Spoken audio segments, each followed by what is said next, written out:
My interest in evolutionary biology started in high school. We read The Origin of Species in class, and I read parts of what Mendel had written about heredity. And it was so fascinating to figure out how the world had come to be, how evolution had led to the diversity of life around us.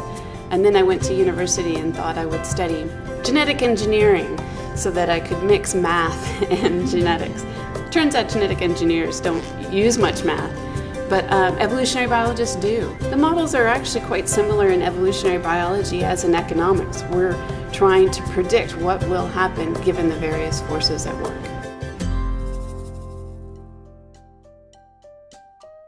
So why is it that so many species reproduce sexually? When they produce an offspring, they dilute the genes with those genes of the mate.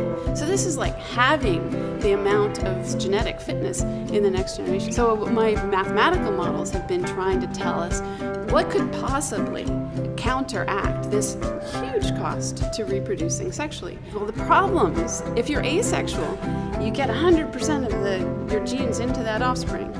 But you can't mix and match. If a beneficial change happens in this individual and a beneficial change happens in this individual, they can't come together. So I've been trying to quantify how important is it to mix and match? And can that explain why sexual reproduction is so common in the world? One of the recent studies that we've done took a look at a family called the evening primroses. And it turns out that a lot of the evening primroses are asexual, whereas other ones are sexual. And so we constructed the evolutionary tree, the evolutionary family amongst all of these species of primroses to find out what happens in the long term. And we found that the asexuals were just fine at evolving new species. That wasn't the problem that they had, but they didn't persist.